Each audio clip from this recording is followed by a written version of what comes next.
ਅਧਿਆਇ 20ਵਾਂ ਬੰਦਾ ਸਿੰਘ ਦੇ ਜੀਵਨ ਪਰ ਵਿਚਾਰ। ਜਿਵੇਂ ਪਿਛਲੇ ਅਧਿਆਵਾਂ ਵਿੱਚ ਆਏ ਬੰਦਾ ਸਿੰਘ ਦੇ ਜੀਵਨ ਤੋਂ ਪਤਾ ਲੱਗਦਾ ਹੈ, ਉਹ ਆਪਣੇ ਦੇਸ਼ ਦੇ ਦੀਨ ਅਤੇ ਦੁਖੀ ਭਰਾਵਾਂ ਦੇ ਦੁੱਖ ਹਰਨ ਲਈ ਸਦਾ ਤਿਆਰ ਬਰ ਤਿਆਰ ਰਹਿੰਦਾ ਸੀ ਅਤੇ ਗੁਰੂ ਲਈ ਸਿਦਕ ਅਤੇ ਧਰਮ ਲਈ ਸ਼ਰਧਾ ਭਗਤੀ ਵਿੱਚ ਅਡੋਲ ਅਤੇ ਪ੍ਰਪੱਕ ਸੀ। ਉਸ ਦੇ ਜੀਵਨ ਦੇ ਇਹ ਪੱਖ ਇਤਨੇ ਉਜਲੇ ਹਨ ਅਤੇ ਇਤਿਹਾਸ ਦੇ ਵਿਦਿਆਰਥੀਆਂ ਲਈ ਇਤਨੇ ਮਨੋਰੰਜਕ ਹਨ ਕਿ ਅਸੀਂ ਇਹਨਾਂ ਦਾ ਯੋਗ ਵਰਣਨ ਕੀਤੇ ਬਿਨਾਂ ਇਸ ਜੀਵਨ ਬਿਰਤਾਂਤ ਨੂੰ ਸਮਾਪਤ ਨਹੀਂ ਕਰ ਸਕਦੇ। ਗਿਆਨੀ ਗਿਆਨ ਸਿੰਘ ਆਦਿ ਕੁਝ ਪਿਛਲੇਰੇ ਲਿਖਾਰੀਆਂ ਦੀਆਂ ਦਿਮਾਗੀ ਉੱਚ ਕਾਵ ਉਡਾਰੀਆਂ ਅਤੇ ਸਫਲ ਘਾੜਤਾਂ ਨਾਲ ਬੰਦਾ ਸਿੰਘ ਦੇ ਜੀਵਨ ਸੰਬੰਧੀ ਕੁਝ ਅਜਿਹੀਆਂ ਗਲਤਫਹਿਮੀਆਂ ਪੈ ਗਈਆਂ ਹੋਈਆਂ ਹਨ, ਜਿਨ੍ਹਾਂ ਦੇ ਭੁਲੇਖੇ ਵਿੱਚ ਪਾਠਕਾਂ ਨੂੰ ਪਏ ਰਹਿਣ ਦੇਣਾ ਇਤਿਹਾਸ ਨਾਲ ਅਨਿਆਏ ਹੈ।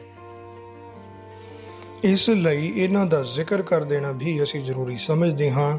ਵੇਲੇ ਦੇ ਮੁਸਲਮਾਨ ਲਿਖਾਰੀ ਅਤੇ ਇਤਿਹਾਸਕਾਰ ਗੈਰ ਮੁਸਲਮਾਨ ਵਿਰੁੱਧ ਆਪਣੇ ਮਨਾਂ ਵਿੱਚ ਬੈਠੇ ਧਾਰਮਿਕ ਅਤੇ ਰਾਜਸੀ ਪੱਖਪਾਤ ਨਾਲ ਬਹੁਤ ਪ੍ਰਭਾਵਿਤ ਹੋਏ ਹੋਣ ਕਰਕੇ ਪੂਰੀ ਤਰ੍ਹਾਂ ਸੱਚ ਦੀ ਪੱਧਰ ਤੱਕ ਨਹੀਂ ਉੱਠ ਸਕੇ ਅਤੇ ਉਹਨਾਂ ਨੇ ਬੰਦਾ ਸਿੰਘ ਅਤੇ ਉਹਨਾਂ ਦੇ ਸਾਥੀ ਸਿੰਘਾਂ ਨੂੰ ਪੱਖਪਾਤ ਦੀ ਦ੍ਰਿਸ਼ਟੀ ਤੋਂ ਦੇਖਿਆ ਅਤੇ ਜਾਂਚਿਆ ਹੈ। ਇਸ ਲਈ ਉਹਨਾਂ ਵੱਲੋਂ ਇਹਨਾਂ ਨਾਲ ਪੂਰਾ ਨਿਆਂ ਨਹੀਂ ਹੋ ਸਕਿਆ। ਹਰ ਪ੍ਰਕਾਰ ਦਾ ਅਤਿਆਚਾਰ ਜੋ ਉਹਨਾਂ ਦੇ ਦਿਮਾਗ ਨੂੰ ਸੁੱਝਿਆ ਹੈ, ਉਹ ਉਹਨਾਂ ਨੇ ਬੰਦਾ ਸਿੰਘ ਅਤੇ ਸਿੰਘਾਂ ਦੇ ਨਾਮ ਮੜ ਦਿੱਤਾ ਹੈ। ਬਾਦਸ਼ਾਹੀ ਅਖਬਾਰ ਨਵੀਸ ਵੀ ਇਸ ਪੱਖਪਾਤ ਤੋਂ ਨਹੀਂ ਬਚ ਸਕੇ ਅਤੇ ਉਹ ਮੁਕਾਮੀ ਹਾਕਮਾਂ ਦੇ ਵਿਰੁੱਧ ਸੱਚ ਨਾ ਲਿਖ ਸਕਣ ਕਰਕੇ ਬੀਤੇ ਵਾਕਿਆਤ ਨੂੰ ਕਈ ਵਾਰੀ ਮਰੋੜ ਤਰੋੜ ਕੇ ਪੇਸ਼ ਕਰਦੇ ਰਹੇ ਹਨ। ਸਿੰਘਾਂ ਦਾ ਹੱਥ ਭਾਵੇਂ ਉੱਪਰ ਵੀ ਹੋਵੇ ਅਤੇ ਉਹ ਸ਼ਾਹੀ ਫੌਜਾਂ ਨੂੰ ਚੀਰਦੇ ਹੋਏ ਬਚ ਕੇ ਭਾਵੇਂ ਸਾਫ਼ ਹੀ ਨਿਕਲ ਜਾਣ ਜਾਂ ਜਿੱਤ ਪ੍ਰਾਪਤ ਕਰਕੇ ਬਾਦਸ਼ਾਹੀ ਇਲਾਕੇ ਵੀ ਮੱਲ ਲੈਣ ਅਤੇ ਥਾਂ ਥਾਈਂ ਆਪਣੇ ਠਾਣੇ ਵੀ ਬਿਠਾ ਦੇਣ, ਪਰ ਸ਼ਾਹੀ ਅਖਬਾਰ ਨਵੀਸ ਬਹੁਤ ਕਰਕੇ ਇਹ ਹੀ ਲਿਖੀ ਜਾਣਗੇ ਕਿ ਸਿੰਘ ਹਾਰ ਖਾ ਕੇ ਭੱਜ ਗਏ ਹਨ, ਅਣਗਿਣਤ ਸਿੰਘ ਕਤਲ ਕਰ ਦਿੱਤੇ ਗਏ ਹਨ ਅਤੇ ਸ਼ਾਹੀ ਲਸ਼ਕਰ ਨੂੰ ਜਿੱਤ ਪ੍ਰਾਪਤ ਹੋਈ ਹੈ। ਲੜਾਈਆਂ ਵਿੱਚ ਅਜਿਹੇ ਝੂਠ ਕੁਝ ਆਮ ਹੀ ਹੋ ਜਾਂਦੇ ਹਨ, ਜਿਵੇਂ ਕਿ ਪਹਿਲੇ ਸਨ 1914 ਤੋਂ ਲੈ ਕੇ 18 ਦੇ ਮਹਾਨ ਯੁੱਧ ਦੀਆਂ ਖਬਰਾਂ ਵੱਲ ਇਸ਼ਾਰਾ ਕਰਦੇ ਹੋਏ ਇੱਕ ਥਾਂ ਅਕਬਰ ਇਲਾਹਾਬਾਦੀ ਨੇ ਲਿਖਿਆ ਸੀ ਕਿ ਕਦਮ ਜਰਮਨ ਕਾ बढ़ता ਹੈ, ਫਤਿਹ ਇੰਗਲਿਸ਼ ਕੀ ਹੋਤੀ ਹੈ। ਅੱਜ ਕੱਲ੍ਹ ਵੀ ਅਜਿਹੀਆਂ ਨਿਰਮੂਲ ਜਾਂ ਅੱਧ ਝੂਠੀਆਂ ਖਬਰਾਂ ਦਾ ਕੋਈ ਘਾਟਾ ਨਹੀਂ ਹੈ। ਸਰਕਾਰ ਵਿਰੁੱਧ ਜਨਤਾ ਦੇ ਮੋਰਚੇ ਤੇਜ਼ ਹੋ ਰਹੇ ਹਨ, ਪਰ ਸਰਕਾਰੀ ਕਰਮਚਾਰੀ, ਵਜ਼ੀਰ, ਅਫਸਰ ਅਤੇ ਅਖਬਾਰ ਨਵੀਸ ਇਹੀ ਕਹੀ ਜਾਂਦੇ ਹਨ ਕਿ ਮੋਰਚਾ ਫੇਲ ਹੋ ਰਿਹਾ ਹੈ। ਲੋਕਾਂ ਦੀ ਇਸ ਨਾਲ ਕੋਈ ਹਮਦਰਦੀ ਨਹੀਂ ਰਹੀ। ਥੋੜ੍ਹੇ ਦਿਨਾਂ ਵਿੱਚ ਹੀ ਇਹ ਖਤਮ ਹੋ ਜਾਏਗਾ। ਸਰਕਾਰ ਇਸ ਨੂੰ ਦਬਾ ਕੇ ਰੱਖ ਦੇਵੇਗੀ। ਸਰਕਾਰ ਦੀ ਜਿੱਤ ਹੋ ਰਹੀ ਹੈ ਆਦਿ। ਅਸਲ ਵਿੱਚ ਅੰਦਰੋਂ ਅੰਦਰ ਸਰਕਾਰ ਪੋਲੀ ਹੋਈ ਪਈ ਹੈ। ਆਮ ਜਨਤਾ ਵਿੱਚ ਉਸ ਦਾ ਡੱਕਾ ਪਰ ਰੋਹਬ ਅਤੇ ਇਤਬਾਰ ਨਹੀਂ ਰਹਿ ਗਿਆ ਹੁੰਦਾ ਅਤੇ ਉਹ ਆਪਣਾ ਪਿੱਛਾ ਛੁਡਾਉਣ ਲਈ ਬਹਾਨੇ ਲੱਭਦੀ ਹੁੰਦੀ ਹੈ। ਬਾਹਰ ਜਾਣ ਦੀ ਲੋੜ ਨਹੀਂ। ਪੰਜਾਬ ਵਿੱਚ ਹੀ ਸਨ 1922 ਦਾ ਗੁਰੂ ਕੇ ਬਾਗ ਦਾ ਮੋਰਚਾ ਅਤੇ ਹੋਰ ਮੋਰਚੇ ਇਸ ਸੱਚਾਈ ਦੇ ਪ੍ਰਤੱਖ ਗਵਾਹ ਹਨ। ਸਾਰੇ ਸਿੱਖ ਲਿਖਾਰੀ ਵੀ ਬੰਦਾ ਸਿੰਘ ਨਾਲ ਨਿਆਂ ਨਹੀਂ ਕਰ ਸਕੇ। ਸਮਕਾਲੀ ਇਤਿਹਾਸਕ ਮਸਾਲੇ ਦੀ ਥੁੜ ਅਤੇ ਬਾਅਦ ਦੀਆਂ ਲਿਖਤਾਂ ਵਿੱਚ ਮਿਲਗੋਬਾ ਹੋ ਜਾਣ ਕਰਕੇ ਉਹਨਾਂ ਨੇ ਵੀ ਕਈ ਥਾਈਂ ਗਲਤੀਆਂ ਖਾਧੀਆਂ ਹਨ ਅਤੇ ਬੰਦਾ ਸਿੰਘ ਦੀ ਸ਼ਹੀਦੀ ਤੋਂ ਕਈ ਚਿਰ ਬਾਅਦ ਹੋਈਆਂ ਗੱਲਾਂ ਨੂੰ ਬੰਦਾ ਸਿੰਘ ਦੇ ਵੇਲੇ ਲਿਆ ਦਰਜ ਕੀਤਾ ਹੈ ਅਤੇ ਉਸ ਦੇ ਆਧਾਰ ਤੇ ਉਸ ਨੂੰ ਖਾਮਖਾ ਗਲਤ ਭੰਡਿਆ ਹੈ। ਖਾਲਸੇ ਤੋਂ ਅਪਰਵਾਨ ਹੋ ਜਾਣ ਤੋਂ ਬਾਅਦ ਬੰਦਾ ਸਿੰਘ ਨੇ ਫਤਿਹ ਦਰਸ਼ਨ ਸੰਬੰਧੀ ਕੋਈ ਜ਼ਿੱਦ ਨਹੀਂ ਸੀ ਕੀਤੀ ਅਤੇ ਕਈ ਹੋਰ ਗੱਲਾਂ ਲਈ ਜਿਸ ਵਿੱਚ ਉਸ ਦਾ ਉੱਕਾ ਕੋਈ ਕਸੂਰ ਨਹੀਂ ਸੀ, ਤੱਤ ਖਾਲਸੇ ਵਾਲੇ ਪੱਖਪਾਤ ਕਰਕੇ ਭੰਗੂ ਰਤਨ ਸਿੰਘ ਅਤੇ ਗਿਆਨ ਸਿੰਘ ਆਦਿ ਨੇ ਕਈ ਕੁਝ ਉਸ ਦੇ ਵਿਰੁੱਧ ਲਿਖਿਆ ਹੈ। ਇਹ ਅਨਿਆਏ ਹੈ ਜੋ ਉਹਨਾਂ ਵੱਲੋਂ ਇਤਿਹਾਸ ਨਾਲ ਹੋਇਆ ਹੈ। ਅਸਲ ਵਿੱਚ ਬੰਦਾ ਸਿੰਘ ਉਸ ਤੋਂ ਜਿਵੇਂ ਕਿ ਉਹ ਪੇਸ਼ ਕੀਤਾ ਗਿਆ ਹੈ ਬਿਲਕੁਲ ਵੱਖਰਾ ਅਤੇ ਬਹੁਤ ਉੱਚਾ ਸੀ। ਚਿਹਰੇ ਮੋਹਰੇ ਤੋਂ ਮੁਹੰਮਦ ਸ਼ਫੀ ਵਾਰਿਦ ਦੀ ਪੁਸਤਕ ਮਿਰਤ ਵਾਰਦਾਤ ਅਨੁਸਾਰ ਬੰਦਾ ਸਿੰਘ ਗੁਰੂ ਗੋਬਿੰਦ ਸਿੰਘ ਜੀ ਨਾਲ ਮਿਲਦਾ ਜੁਲਦਾ ਸੀ।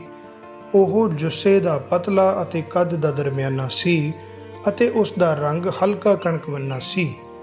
ਉਸ ਦੇ ਚਿਹਰੇ ਦੀ ਪ੍ਰਭੁਤਾ, ਭਰਪੂਰ ਛੱਬ ਅਤੇ ਤਿੱਖੀਆਂ ਤੇ ਚਮਕਦਾਰ ਅੱਖਾਂ ਵੈਰੀਆਂ ਦੇ ਮਨਾਂ ਉੱਤੇ ਵੀ ਉਸ ਦੀ ਮਾਨਸਿਕ ਉੱਚਤਾ ਦਾ ਪ੍ਰਭਾਵ ਪਾਉਂਦੀਆਂ ਸਨ।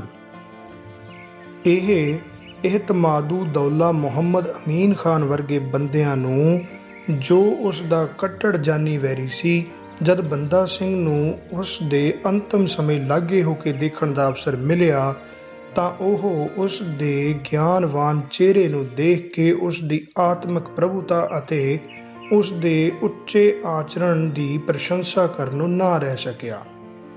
ਭਾਵੇਂ ਬੰਦਾ ਸਿੰਘ ਨੂੰ ਕੱਦ ਕਾਠ ਵੱਲੋਂ ਬਹੁਤ ਡੀਲ ਡੌਲ ਵਾਲਾ ਨਹੀਂ ਆਖਿਆ ਜਾ ਸਕਦਾ, ਪਰ ਉਹ ਬੜਾ ਚੁਸਤ ਤੇ ਫੁਰਤੀਲਾ ਸੀ ਅਤੇ ਜੰਗ ਦੇ ਮੈਦਾਨ ਵਿੱਚ ਬੜੇ ਤਕੜਿਆਂ ਨੂੰ ਲਾਗੇ ਨਹੀਂ ਸੀ ਟੁਕਣ ਦਿੰਦਾ। ਉਹ ਬੜਾ ਚੰਗਾ ਨਿਸ਼ਾਨਚੀ ਸੀ। ਬੰਦੂਕ ਭਾਵ ਰਾਮਜੰਗਾ ਸਿੰਘਾਂ ਦਾ ਮਨ ਭਾਉਂਦਾ ਹਥਿਆਰ ਹੈ, ਪਰ ਬੰਦਾ ਸਿੰਘ ਆਪਣੀ ਤਲਵਾਰ ਅਤੇ ਤੀਰ ਕਮਾਨ ਦਾ ਧਨੀ ਸੀ। ਉਹ ਇੱਕ ਬੜਾ ਚੰਗਾ ਸਵਾਰ ਸੀ ਅਤੇ ਕਈ ਦਿਨਾਂ ਤੱਕ ਬਿਨਾਂ ਥੱਕਣ ਦੇ ਸਵਾਰੀ ਕਰ ਸਕਦਾ ਸੀ। ਸਿੰਘਾਂ ਦੇ ਆਪਣੇ ਸਮਕਾਲੀ ਕਾਗਜ਼ ਪੱਤਰ ਤਾਂ ਕੋਈ ਹੈ ਹੀ ਨਹੀਂ ਅਤੇ ਮੁਸਲਮਾਨਾਂ ਦੀਆਂ ਥੋੜ੍ਹੀਆਂ ਜਿਹੀਆਂ ਸਮਕਾਲੀ ਲਿਖਤਾਂ ਜੋ ਮਿਲਦੀਆਂ ਹਨ, ਉਹਨਾਂ ਤੋਂ ਬੰਦਾ ਸਿੰਘ ਦੇ ਬਹੁਪੱਖੀ ਗੁਣਾਂ ਦਾ ਪੂਰਾ ਗਿਆਨ ਨਹੀਂ ਹੁੰਦਾ। ਪਰ ਫਿਰ ਵੀ ਜੋ ਕੁਝ ਪਤਾ ਲੱਗਦਾ ਹੈ ਉਸ ਦੇ ਆਧਾਰ 'ਤੇ ਸਾਰੇ ਹੀ ਉਸ ਦੀ ਉਸ ਦਲੇਰੀ, ਬਹਾਦਰੀ ਅਤੇ ਮਾਨਸਿਕ ਗੰਭੀਰਤਾ ਦੀ ਪ੍ਰਸ਼ੰਸਾ ਕਰਦੇ ਹਨ ਜੋ ਉਸ ਨੇ ਆਪਣੀ ਸ਼ਹੀਦੀ ਦੇ ਸਮੇਂ ਵਿਖਾਈ, ਅਤੇ ਖਾਫੀ ਖਾਨ ਵਰਗਾ ਕੱਟੜ ਅਤੇ ਪੱਖਪਾਤੀ ਲਿਖਾਰੀ ਵੀ ਉਸ ਦੀ ਪ੍ਰਸ਼ੰਸਾ ਕਰਦਾ ਹੈ। ਗੁਰੂ ਗੋਬਿੰਦ ਸਿੰਘ ਜੀ ਲੋਕਾਂ ਦੀ ਸੁਤੰਤਰਤਾ ਵਾਸਤੇ ਆਪਣੇ ਜਾਰੀ ਕੀਤੇ ਹੋਏ ਅੰਦੋਲਨ ਦੀ ਪੂਰਤੀ ਲਈ ਬੰਦਾ ਸਿੰਘ ਨੂੰ ਚੁਣਨ ਵਿੱਚ ਕਿਤਨੇ ਬੁੱਧੀਮਾਨ ਅਤੇ ਦੂਰਦਰਸ਼ੀ ਸਨ, ਇਸ ਦਾ ਅੰਦਾਜ਼ਾ ਉਸ ਦੇ ਕਾਰਨਾਮਿਆਂ ਤੋਂ ਸਪਸ਼ਟ ਹੁੰਦਾ ਹੈ। ਅਸਲ ਵਿੱਚ ਇੱਕ ਨਕਾਰੇ ਸੰਸਾਰ ਤਿਆਗੀ ਬੈਰਾਗੀ ਸਾਧੂ ਨੂੰ ਖੰਡੇ ਦਾ ਅੰਮ੍ਰਿਤ ਛਕਾ ਕੇ ਸਿੰਘਾਂ ਦੀਆਂ ਫੌਜਾਂ ਦਾ ਕਮਾਂਡਰ ਬਣਾ ਦੇਣਾ ਗੁਰੂ ਜੀ ਦਾ ਇੱਕ ਆਸ਼ਚਰਜਨਕ ਕ੍ਰਿਸ਼ਮਾ ਸੀ। ਖੰਡੇ ਦਾ ਅੰਮ੍ਰਿਤ ਛਕ ਕੇ ਪਵਿੱਤਰ ਸਰਬ ਲੋਹ ਸਜਾਉਣ ਤੇ ਸਿੰਘਾਂ ਦੇ ਪੁਸ਼ਾਕੇ ਅਤੇ ਚਾਲ ਢਾਲ ਧਾਰਨ ਕਰਦੇ ਸਾਰ ਹੀ ਬੰਦਾ ਸਿੰਘ ਇੱਕ ਪੂਰਨ ਤੇ ਸਿੱਧਕੀ ਸਿੰਘ ਸਜ ਗਿਆ ਸੀ ਅਤੇ ਜੀਵਨ ਦੇ ਅੰਤ ਤੱਕ ਬੜੇ ਦੁਖਦਾਈ ਅਤੇ ਭਿਆਨਕ ਤਸੀਹੇ ਸਹਿੰਦਾ ਹੋਇਆ ਵੀ ਉਹ ਗੁਰੂ ਗੋਬਿੰਦ ਸਿੰਘ ਜੀ ਦੇ ਮਿਸ਼ਨ ਲਈ ਡਟਿਆ ਰਿਹਾ ਤੇ ਖਿੜੇ ਮੱਥੇ ਸਿੱਖੀ ਕੇਸਾਂ ਸੁਆਸਾਂ ਨਾਲ ਨਿਭਾਉਂਦਾ ਹੋਇਆ ਆਪਣੀ ਜਾਨ ਤੱਕ ਕੁਰਬਾਨ ਕਰ ਗਿਆ। ਡਾਕਟਰ ਵਿਲੀਅਮ ਮੈਕਗ੍ਰੈਗਰ ਆਪਣੀ ਹਿਸਟਰੀ ਆਫ ਦ ਸਿੱਖਸ ਵਿੱਚ ਲਿਖਦਾ ਹੈ ਕਿ ਬੰਦਾ ਸਿੰਘ ਆਪਣੀ ਧੁਨ ਦਾ ਬੜਾ ਪੱਕਾ ਸੀ ਅਤੇ ਜ਼ਾਲਮਾਂ ਦੀ ਸੁਧਾਈ ਲਈ ਗੁਰੂ ਗੋਬਿੰਦ ਸਿੰਘ ਜੀ ਦੇ ਹੁਕਮਾਂ ਦੀ ਪਾਲਣਾ ਕਰਨ ਵਿੱਚ ਇਤਨਾ ਦ੍ਰਿੜ ਸੀ ਕਿ ਉਹ ਸਾਰੇ ਪੰਜਾਬ ਅਤੇ ਪੰਜਾਬ ਦੇ ਸਤਲੁਜੋਂ ਇੱਧਰਲੇ ਜ਼ਿਲ੍ਹਿਆਂ ਵਿੱਚ ਇੱਕ ਭਿਅੰਕਰ ਹਊਆ ਹੋ ਗਿਆ। ਉਹ ਖਾਲਸੇ ਦਾ ਕੇਵਲ ਫੌਜੀ ਕਮਾਂਡਰ ਹੀ ਨਹੀਂ ਸੀ, ਸਿੱਖੀ ਦੇ ਪ੍ਰਚਾਰ ਦੀ ਧੁਨ ਵਿੱਚ ਵੀ ਉਹ ਕਿਸੇ ਨਾਲੋਂ ਪਿੱਛੇ ਨਹੀਂ ਸੀ। ਜਦ ਵੀ ਕੋਈ ਲੋਕ ਉਸ ਪਾਸ ਸਹਾਇਤਾ ਲਈ ਆਉਂਦੇ ਜਾਂ ਖਾਲਸਾ ਦਲ ਵਿੱਚ ਸ਼ਾਮਲ ਹੁੰਦੇ ਤਾਂ ਉਹ ਉਹਨਾਂ ਲਈ ਅਰਦਾਸਾਂ ਕਰਦਾ ਅਤੇ ਸਿਮਰਨ ਕਰਨ ਲਈ ਕਹਿੰਦਾ। ਭਾਵੇਂ ਉਸ ਪਾਸ ਅਥਾਹ ਤਾਕਤ ਸੀ, ਪਰ ਉਸ ਨੇ ਆਪਣੇ ਧਾਰਮਿਕ ਪ੍ਰਚਾਰ ਲਈ ਕਦੇ ਕਿਸੇ ਉੱਤੇ ਜ਼ੋਰ ਜ਼ਬਰ ਨਹੀਂ ਕੀਤਾ। ਅਮੀਨੂ ਦੌਲਾ ਦਸਤੂਰੁਲ ਇਨਸ਼ਾ ਭਾਵ ਰੁਕਾਤ ਅਮੀਨੂ ਦੌਲਾ ਦੇ ਤੀਸਰੇ ਰੁਕੇ ਵਿੱਚ ਜੂਨ 1710 ਵਿੱਚ ਲਿਖਦਾ ਹੈ, ਉਹ ਸਾਰਿਆਂ ਦੇ ਮਨ ਆਪਣੀਆਂ ਰੁਚੀਆਂ ਵੱਲ ਮੋਹ ਲੈਂਦਾ ਸੀ ਅਤੇ ਭਾਵੇਂ ਕੋਈ ਹਿੰਦੂ ਹੋਵੇ ਜਾਂ ਮੁਸਲਮਾਨ, ਜੋ ਵੀ ਉਸ ਨੂੰ ਮਿਲਦਾ ਇਹ ਉਸ ਨੂੰ ਸਿੰਘ ਕਰਕੇ ਬੁਲਾਉਂਦਾ, ਭਾਵ ਸਿੰਘ ਸਜਾ ਲੈਂਦਾ। ਇਸ ਤਰ੍ਹਾਂ ਸਰਹੰਦ ਦੇ ਲਾਗੇ ਦਾ ਇੱਕ ਸਰਕਾਰੀ ਕਰਮਚਾਰੀ ਦੀਨਦਾਰ ਖਾਨ, ਉੱਥੇ ਦਾ ਅਖਬਾਰ ਨਵੀਸ ਮੀਰ ਨਸੀਰੁਦੀਨ ਅਤੇ ਅੰਮ੍ਰਿਤਸਰ ਦੇ ਲਾਗੇ ਦੇ ਪੰਜਵੜ ਪਿੰਡ ਦਾ ਛੱਜੂ ਜੱਟ ਸਿੰਘ ਸੱਜ ਕੇ ਦੀਨਦਾਰ ਸਿੰਘ, ਮੀਰ ਨਸੀਰ ਸਿੰਘ ਅਤੇ ਛੱਜਾ ਸਿੰਘ ਬਣ ਗਏ ਸਨ। ਇਸ ਤਰ੍ਹਾਂ ਹਿੰਦੂਆਂ ਅਤੇ ਮੁਸਲਮਾਨਾਂ ਦੀ ਇੱਕ ਬੜੀ ਭਾਰੀ ਗਿਣਤੀ ਨੇ ਸਿੰਘਾਂ ਦਾ ਧਰਮ ਰਹਿਤ ਧਾਰਨ ਕਰ ਲਏ ਅਤੇ ਬੰਦਾ ਸਿੰਘ ਦਾ ਸਾਥ ਦੇਣ ਦੇ ਪੱਕੇ ਵਾਅਦੇ ਕੀਤੇ।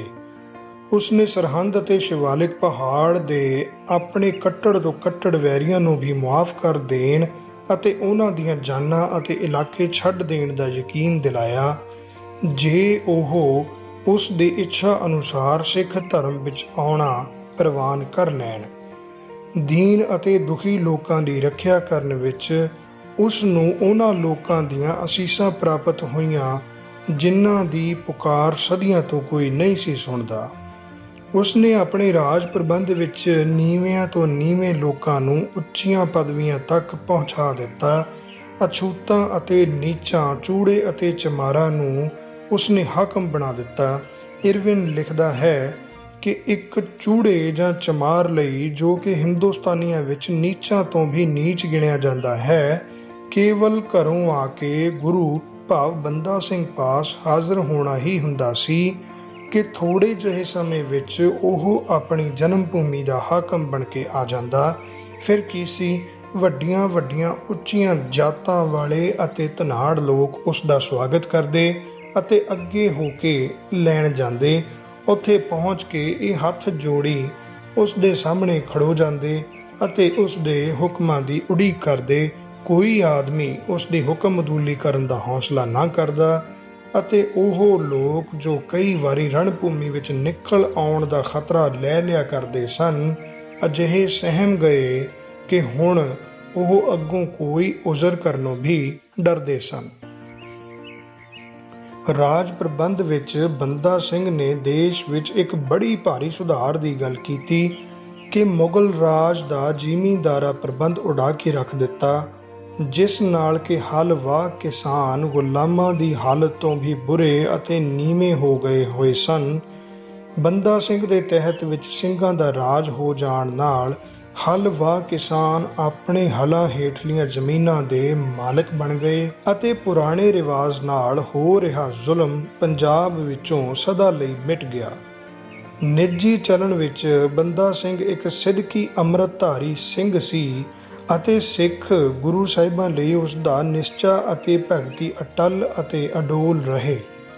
ਆਪਣੇ ਰਾਜ ਦੇ ਸਮੇਂ ਉਸ ਦੀਆਂ ਜਾਰੀ ਕੀਤੀਆਂ ਮੋਹਰਾਂ ਅਤੇ ਸਿੱਕਿਆਂ ਉੱਪਰ ਦੀਆਂ ਲਿਖਤਾਂ ਗੁਰੂ ਨਾਨਕ ਗੁਰੂ ਗੋਬਿੰਦ ਸਿੰਘ ਲਈ ਉਸ ਦੀ ਅਪਾਰ ਸ਼ਰਧਾ ਦੀਆਂ ਜਿਉਂਦੀਆਂ ਜਾਗਦੀਆਂ ਯਾਦਗਾਰਾਂ ਹਨ। ਉਹ ਗੁਰੂ ਸਾਹਿਬਾਂ ਨੂੰ ਰਾਜ ਭਾਗ ਦੀਆਂ ਸਾਰੀਆਂ ਬਖਸ਼ਿਸ਼ਾਂ ਦਾ ਸੋਮਾ ਸਮਝਦਾ ਅਤੇ ਦੇਗ ਦੇਗ ਉਹਨਾਂ ਦੀ ਕਿਰਪਾ ਨਾਲ ਪ੍ਰਾਪਤ ਹੋਈ ਦੱਸਦਾ।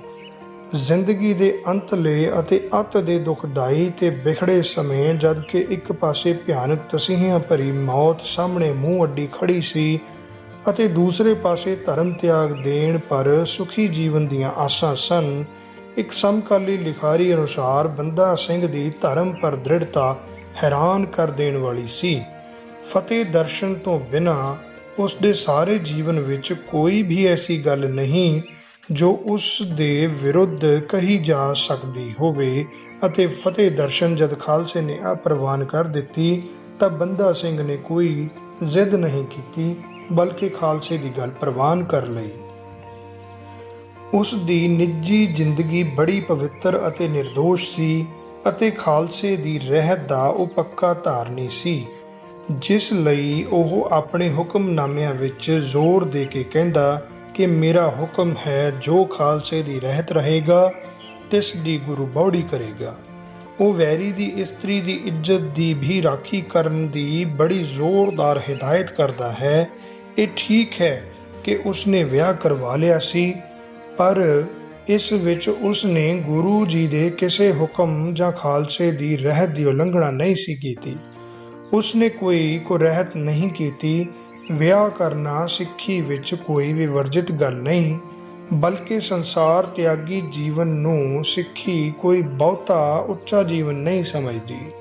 ਇਸ ਲਈ ਗੁਰੂ ਗੋਬਿੰਦ ਸਿੰਘ ਜੀ ਬੰਦਾ ਸਿੰਘ ਨੂੰ ਕੋਈ ਅਜਿਹਾ ਹੁਕਮ ਨਹੀਂ ਸੀ ਦੇ ਸਕਦੇ ਅਤੇ ਨਾ ਹੀ ਕੋਈ ਐਸੀ ਸਮਕਾਲੀ ਲਿਖਤ ਜਾਂ ਹੁਕਮਨਾਮਾ ਹੈ ਜਿਸ ਵਿੱਚ ਕਿਸੇ ਐਸੇ ਹੁਕਮ ਦਾ ਜ਼ਿਕਰ ਹੋਵੇ। ਗੁਰੂ ਗੋਬਿੰਦ ਸਿੰਘ ਜੀ ਵੱਲੋਂ ਜੋ ਮਿਸ਼ਨ ਉਸ ਨੂੰ ਸੌਂਪਿਆ ਗਿਆ ਸੀ ਉਸ ਪਰ ਜ਼ਿੰਦਗੀ ਭਰ ਉਹ ਪਰਪੱਕ ਰਿਹਾ ਅਤੇ ਉਸ ਲਈ ਆਪਣਾ ਸਭ ਕੁਝ ਕੁਰਬਾਨ ਕਰ ਦਿੱਤਾ। ਪਿਆਰੇ ਸਰੋਤਿਓ, ਪਿੱਛੇ ਕਿਤਾਬ ਦੇ ਵਿੱਚ ਆਪਾਂ ਇਹ ਜ਼ਿਕਰ ਪੜ੍ਹਿਆ ਕਿ ਬੰਦਾ ਸਿੰਘ ਨੇ ਦੂਸਰਾ ਵਿਆਹ ਵੀ ਕਰਵਾ ਲਿਆ ਸੀ। ਸਿੱਖੀ ਦੇ ਵਿੱਚ ਇੱਕ ਤੋਂ ਵੱਧ ਵਿਆਹ ਕਰਵਾਉਣੇ ਵਿਵਰਜਿਤ ਹਨ ਤੇ ਇਹਦੇ ਬਾਰੇ ਡਾਕਟਰ ਸਾਹਿਬ ਨੇ ਇੱਥੇ ਖੁੱਲ੍ਹ ਕੇ ਨਹੀਂ ਲਿਖਿਆ। ਜੇ ਬੰਦਾ ਸਿੰਘ ਜੀ ਦੀ ਪਹਿਲੀ ਪਤਨੀ ਦਾ ਦੇਹਾਂਤ ਹੋ ਗਿਆ ਹੋਵੇ ਤਾਂ ਉਸ ਤੋਂ ਬਾਅਦ ਉਹਨਾਂ ਨੇ ਦੂਸਰਾ ਵਿਆਹ ਕਰਵਾਇਆ ਹੋਵੇ ਤਾਂ ਇਹਦੀ ਗੁਰਮਤਿ ਦੇ ਵਿੱਚ ਕੋਈ ਰੋਕ ਨਹੀਂ, ਪਰ ਇੱਦਾਂ ਦਾ ਕੋਈ ਵੇਰਵਾ ਇਸ ਕਿਤਾਬ ਦੇ ਵਿੱਚ ਨਹੀਂ ਮਿਲਿਆ ਕਿ ਉਹਨਾਂ ਦੀ ਪਹਿਲੀ ਪਤਨੀ ਦਾ ਦੇਹਾਂਤ ਹੋ ਗਿਆ ਸੀ।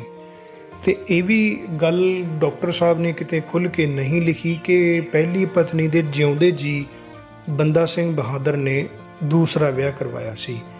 ਇਹਦੇ ਬਾਰੇ ਅਗਰ ਤੁਹਾਡੇ ਕੋਲ ਕੋਈ ਜਾਣਕਾਰੀ ਹੋਵੇ, ਕਿਸੇ ਸਰੋਤ ਤੋਂ ਤੁਹਾਨੂੰ ਪਤਾ ਲੱਗਿਆ ਹੋਵੇ ਕਿ ਪਹਿਲੀ ਪਤਨੀ ਦੇ ਜਿਉਂਦੇ ਜੀ ਦੂਜਾ ਵਿਆਹ ਕਰਵਾਇਆ ਗਿਆ ਸੀ ਜਾਂ ਪਹਿਲੀ ਪਤਨੀ ਦੇ ਦੇਹਾਂਤ ਤੋਂ ਬਾਅਦ ਦੂਸਰਾ ਵਿਆਹ ਕਰਵਾਇਆ ਗਿਆ ਸੀ, ਇਹਦੇ ਬਾਰੇ ਤੁਹਾਡੇ ਕੋਲ ਕੋਈ ਜਾਣਕਾਰੀ ਹੋਵੇ ਤਾਂ ਕਮੈਂਟਸ ਦੇ ਵਿੱਚ ਜ਼ਰੂਰ ਸਾਂਝਾ ਕਰਿਓ।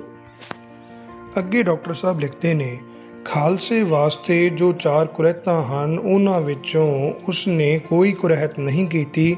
ਉਸਨੇ ਅੰਤਮ ਸ਼ਹੀਦੀ ਸਮੇਂ ਤੱਕ ਸਿੱਖੀ ਕੇਸਾਂ ਸਵਾਸਾਂ ਸਹਿਤ ਨਿਭਾਈ। ਉਸਨੇ ਕੁੱਠਾ ਮਾਸ ਨਹੀਂ ਖਾਧਾ, ਬਲਕਿ ਉਹ ਮਾਸ ਖਾਂਦਾ ਹੀ ਨਹੀਂ ਸੀ। ਉਸਨੇ ਆਪਣੀ ਵਿਆਹੀ ਇਸਤਰੀ ਤੋਂ ਬਿਨਾਂ ਕਿਸੇ ਨਾਲ ਕੁਸੰਗ ਨਹੀਂ ਕੀਤਾ, ਤੰਬਾਕੂ ਦਾ ਸੇਵਨ ਨਹੀਂ ਕੀਤਾ। ਇਸ ਲਈ ਉਸ ਦੇ ਜੀਵਨ ਵਿੱਚ ਕੋਈ ਅਜਿਹੀ ਗੱਲ ਨਹੀਂ ਜਿਸ ਨਾਲ ਸਿੱਖੀ ਦਾ ਕੋਈ ਅਸੂਲ ਭੰਗ ਹੁੰਦਾ ਹੋਵੇ। ਅਭੁੱਲ ਤਾਂ ਕੇਵਲ ਕਰਤਾਰ ਅਤੇ ਗੁਰੂ ਹੀ ਹਨ। ਬੰਦਾ ਸਿੰਘ ਗੁਰੂ ਨਹੀਂ ਸੀ ਜਿਸ ਨੂੰ ਅਭੁੱਲ ਕਿਹਾ ਜਾਵੇ। ਹਰ ਮਨੁੱਖ ਭੁੱਲਣਹਾਰ ਹੈ, ਪਰ ਇੱਕ ਛੋਟੀ ਜਿਹੀ ਨਿਗੁਣੀ ਗੱਲ ਨੂੰ ਹੱਦੋਂ ਪਰੇ ਵਧਾ ਕੇ ਦੂਸਰੇ ਅਨੇਕਾਂ ਗੁਣਾਂ ਉੱਤੇ ਪਰਦਾ ਪਾ ਦੇਣਾ ਨਿਆਏ ਨਹੀਂ। ਇਹ ਠੀਕ ਹੈ ਕਿ ਬੰਦਾ ਸਿੰਘ ਨੇ ਫਤਿਹ ਦਰਸ਼ਨ ਦਾ ਜੈਕਾਰਾ ਵਰਤਣਾ ਸ਼ੁਰੂ ਕੀਤਾ ਸੀ, ਪਰ ਇਹ ਉਸ ਦੀ ਕਦੀ ਵੀ ਮਨਸ਼ਾ ਨਹੀਂ ਸੀ ਕਿ ਇਸ ਨੂੰ ਵਾਹਿਗੁਰੂ ਜੀ ਕਾ ਖਾਲਸਾ ਵਾਹਿਗੁਰੂ ਜੀ ਕੀ ਫਤਿਹ ਦੀ ਥਾਂ ਵਰਤਿਆ ਜਾਵੇ। ਪਰ ਚੂੰਕਿ ਹੌਲੀ ਹੌਲੀ ਇਸ ਦੇ ਵਾਹਿਗੁਰੂ ਜੀ ਕਾ ਖਾਲਸਾ ਵਾਹਿਗੁਰੂ ਜੀ ਕੀ ਫਤਿਹ ਦੀ ਥਾਂ ਤੇ ਵਰਤੇ ਜਾਣ ਦਾ ਡਰ ਪਿਆ ਗਿਆ ਜਾਪਦਾ ਹੈ, ਇਸ ਲਈ ਖਾਲਸੇ ਨੇ ਇਸ ਨੂੰ ਅਪ੍ਰਵਾਨ ਕਰ ਦਿੱਤਾ। ਬੰਦਾ ਸਿੰਘ ਨੇ ਇਸ ਨੂੰ ਜਾਰੀ ਰੱਖਣ ਲਈ ਕੋਈ ਅੜੀ ਨਹੀਂ ਕੀਤੀ। ਇਸ ਲਈ ਇਸ ਸੰਬੰਧ ਵਿੱਚ ਬੰਦਾ ਸਿੰਘ ਅਤੇ ਖਾਲਸੇ ਦੇ ਦਰਮਿਆਨ ਕੋਈ ਮਤਭੇਦ ਵੀ ਨਹੀਂ ਹੋਇਆ। ਇਸ ਤੋਂ ਬਿਨਾਂ ਹੋਰ ਕੋਈ ਵੀ ਗੱਲ ਉਸ ਦੇ ਵਿਰੁੱਧ ਨਹੀਂ ਕਹੀ ਜਾ ਸਕਦੀ। ਉਸ ਨੇ ਕਦੀ ਵੀ ਆਪਣੇ ਆਪ ਨੂੰ ਗੁਰੂ ਗੋਬਿੰਦ ਸਿੰਘ ਜੀ ਦੀ ਥਾਂ ਗੁਰੂ ਨਹੀਂ ਕਹਾਇਆ ਅਤੇ ਨਾ ਹੀ ਦਰਬਾਰ ਸਾਹਿਬ ਵਿੱਚ ਗੁਰੂ ਦੀ ਥਾਂ ਗਦੈਲਾ ਲਾ ਕੇ ਬੈਠਣ ਦੀ ਊਜ ਵਿੱਚ ਕੋਈ ਸੱਚਾਈ ਹੈ। ਜਦ ਉਹ ਅੰਮ੍ਰਿਤਸਰ ਜਾ ਹੀ ਨਹੀਂ ਸਕਿਆ ਤਾਂ ਹੋਰ ਕੋਈ ਗੱਲ ਹੋ ਹੀ ਨਹੀਂ ਸਕਦੀ। ਸਭ ਤੋਂ ਵੱਡੀ, ਵਧੀਆ ਅਤੇ ਭਰੋਸੇਯੋਗ ਗਵਾਹੀ ਇਸ ਨੁਕਤੇ ਪਰ 12 ਪੋਹ ਸੰਮਤ 1 ਭਾਵ 12 ਦਸੰਬਰ ਸੰਨ 1710 ਦੇ ਹੁਕਮਨਾਮੇ ਵਿੱਚ ਬੰਦਾ ਸਿੰਘ ਦੇ ਆਪਣੇ ਸ਼ਬਦ ਹਨ, ਜਿਨ੍ਹਾਂ ਵਿੱਚ ਗੁਰੂ ਸਾਹਿਬ ਦਾ ਜ਼ਿਕਰ ਆਪਣੇ ਆਪ ਤੋਂ ਬਿਲਕੁਲ ਵੱਖਰਾ ਆਉਂਦਾ ਹੈ। ਗੁਰੂ ਸ਼ਬਦ ਵੱਖਰਾ ਆਉਂਦਾ ਹੈ ਅਤੇ ਆਪਣੇ ਲਈ ਉਸ ਨੇ ਮੇਰਾ ਸ਼ਬਦ ਵੱਖਰਾ ਵਰਤਿਆ ਹੋਇਆ ਹੈ। ਉਹ ਹੁਕਮਨਾਮਾ ਉਸ ਨੇ ਗੁਰੂ ਦੇ ਨਾਮ ਤੇ ਜਾਰੀ ਕੀਤਾ ਹੈ, ਗੁਰੂ ਦੀ ਹੈਸੀਅਤ ਵਿੱਚ ਨਹੀਂ। ਉੱਥੇ ਸ਼ਬਦ ਸਪਸ਼ਟ ਹਨ ਕਿ ਸਰਬਤ ਖਾਲਸਾ ਜੌਨਪੁਰ ਕਾ ਗੁਰੂ ਰੱਖੇਗਾ, ਗੁਰੂ ਗੁਰੂ ਜਪਣਾ, ਤੁਸੀਂ ਅਕਾਲ ਪੁਰਖ ਕਾ ਖਾਲਸਾ ਹੋ। ਮੇਰਾ ਹੁਕਮ ਹੈ, ਜੋ ਖਾਲਸੇ ਦੀ ਰਹਿਤ ਰਹੇਗਾ ਤਿਸ ਦੀ ਗੁਰੂ ਬੌੜੀ ਕਰੇਗਾ। ਬੰਦਾ ਸਿੰਘ ਦੀ ਜ਼ਿੰਦਗੀ ਵਿੱਚ ਕੋਈ ਵੱਖਰੀ ਸੰਪਰਦਾਇ ਵੀ ਖੜੀ ਨਹੀਂ ਹੋਈ ਅਤੇ ਖਾਲਸਿਆਂ ਅਤੇ ਬੰਦਈ ਸਿੱਖਾਂ ਜਿਹੜੇ ਕਿ ਬੰਦਾ ਸਿੰਘ ਦੀ ਹਰ ਇੱਕ ਗੱਲ ਨੂੰ ਸਬਸਤ ਕਰਕੇ ਪ੍ਰਵਾਨ ਕਰਨ ਦੇ ਹੱਕ ਵਿੱਚ ਸਨ, ਉਹਨਾਂ ਦੋਹਾਂ ਦੇ ਦਰਮਿਆਨ ਕੋਈ ਖਟਪਟ ਨਹੀਂ ਹੋਈ। ਇਮਾਨਦਾਰ ਮਤਭੇਦਾਂ ਦੇ ਕਾਰਨ ਥੋੜ੍ਹਾ ਬਹੁਤ ਵਖਰੇਵਾਂ ਹੋਣਾ ਕੋਈ ਬੜੀ ਗੱਲ ਨਹੀਂ ਅਤੇ ਮਤਭੇਦ ਕਿੱਥੇ ਨਹੀਂ ਹੁੰਦੇ, ਪਰ ਇਸ ਹਾਲਤ ਵਿੱਚ ਬੰਦਾ ਸਿੰਘ ਦੀ ਆਤਮਿਕ ਅਤੇ ਮਾਨਸਿਕ ਉੱਚਤਾ ਅਤੇ ਚੁੰਬਕ ਸ਼ਕਤੀ ਨੇ ਸਾਰਿਆਂ ਨੂੰ ਸ਼ਹੀਦੀਆਂ ਦੇ ਅੰਤਮ ਸਮੇਂ ਤੱਕ ਇੱਕ ਲੜੀ ਵਿੱਚ ਪਰੋਈ ਰੱਖਿਆ ਅਤੇ ਲਗਭਗ 800 ਸਿੰਘਾਂ ਵਿੱਚੋਂ ਕੋਈ ਇੱਕ ਵੀ ਆਪਣੀ ਪਿਆਰੀ ਜਾਨ ਤੱਕ ਬਚਾਉਣ ਲਈ ਵੀ ਬੰਦਾ ਸਿੰਘ ਤੋਂ ਬੇਮੁਖ ਨਹੀਂ ਹੋਇਆ। ਕੇਵਲ ਬਾਬਾ ਵਿਨੋਦ ਸਿੰਘ ਹੀ ਗੁਰਦਾਸ ਨੰਗਲ ਦੀ ਗੜੀ ਵਿੱਚੋਂ ਜੰਗ ਦੇ ਪ੍ਰਬੰਧ ਸੰਬੰਧੀ ਮਤਭੇਦ ਦੇ ਕਾਰਨ ਨਿਕਲ ਆਏ ਸਨ। ਇਸ ਵਿੱਚ ਕਿਸੇ ਧਾਰਮਿਕ ਜਾਂ ਹੋਰ ਅਸੂਲ ਸੰਬੰਧੀ ਦੋਹਾਂ ਵਿੱਚ ਕੋਈ ਵਖਰੇਵਾਂ ਨਹੀਂ ਸੀ। ਕੇਵਲ ਇਹ ਹੀ ਨਹੀਂ ਬਲਕਿ ਉਹਨਾਂ ਸਿੰਘਾਂ ਵਿੱਚੋਂ ਵੀ ਜਿਹੜੇ ਲਾਹੌਰ ਤੋਂ ਦਿੱਲੀ ਤੱਕ ਪਿੰਡਾਂ ਵਿੱਚੋਂ ਜਾਂ ਰਸਤੇ ਵਿੱਚੋਂ ਫੜ ਕੇ ਲਿਆਂਦੇ ਸਨ, ਕਿਸੇ ਨੇ ਆਪਣੇ ਆਗੂ ਬੰਦਾ ਸਿੰਘ ਤੋਂ ਮੂੰਹ ਨਹੀਂ ਮੋੜਿਆ।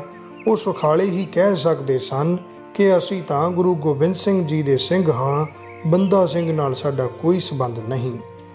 ਬਲਕਿ ਇਸ ਦੇ ਉਲਟ ਸਾਰਿਆਂ ਦੇ ਸਾਰਿਆਂ ਨੇ ਹੀ ਉਸ ਦੇ ਨਾਲ ਰਲ ਕੇ ਸ਼ਹੀਦੀਆਂ ਪ੍ਰਾਪਤ ਕੀਤੀਆਂ ਅਤੇ ਮੂੰਹੋਂ ਇੱਕ ਅੱਖਰ ਵੀ ਵਿਰੁੱਧ ਨਹੀਂ ਉਚਾਰਿਆ।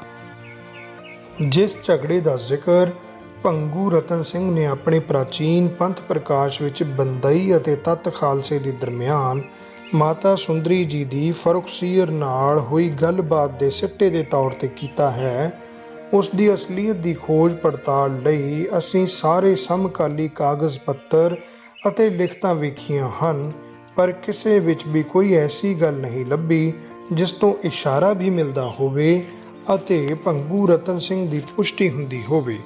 ਸਰਕਾਰੀ ਰੋਜ਼ਨਾਮਚੇ ਕਾਮਵਰ ਖਾਨ ਦਾ ਤਜ਼ਕਿਰਾਤ ਸਲਾਤੀਨ, ਮੁਹੰਮਦ ਅਹਿਸਨ ਇਜ਼ਾਦ ਦਾ ਫਰੁਖਸੀਅਰਨਾਮਾ, ਸ਼ਿਵਦਾਸ ਦੇ ਮੁਨਵਰਲ ਕਲਾਮ ਅਤੇ ਫਰੁਖਸੀਅਰਨਾਮਾ ਰਾਏ ਚਤਰਮਨ ਦਾ ਚਹਾਰ ਗੁਲਸ਼ਨ, ਖਾਫੀ ਖਾਨ ਦਾ ਮੁੰਤਖਬੁਲ ਲੁਬਾਬ, ਮਿਰਜ਼ਾ ਮੁਹੰਮਦ ਹਾਰਿਸੀ ਦੇ ਇਬਤਰਨਾਮਾ ਅਤੇ ਤਾਰੀਖ਼ ਮੁਹੰਮਦੀ, ਯਾਹੀਆ ਖਾਨ ਦਾ ਤਜ਼ਕਿਰਾਤੁਲ ਮਲੂਕ ਅਤੇ ਹੋਰ ਲਿਖਾਰੀਆਂ ਦੀਆਂ ਪੁਸਤਕਾਂ ਜਿਵੇਂ ਕਿ ਗੁਲਾਮ ਹੁਸੈਨ ਖਾਨ ਦੀ ਸੀਅਰੁਲ ਮੁਤਾਖਰੀਨ, ਸੋਹਣ ਲਾਲ ਦੀ ਉਮਦਾ ਤਵਾਰੀਖ, ਅਲੀਉਦੀਨ ਦਾ ਇਬਰਤਨਾਮਾ, ਬੂਟੇ ਸ਼ਾਹ ਦੀ ਤਾਰੀਖ਼ ਪੰਜਾਬ, ਖੁਸ਼ਵਕਤ ਰਾਏ ਦੀ ਤਵਾਰੀਖ਼ ਸਿੱਖਾਂ ਅਤੇ ਮੈਗਰੈਗਰ, ਥੋਰਨਟਨ,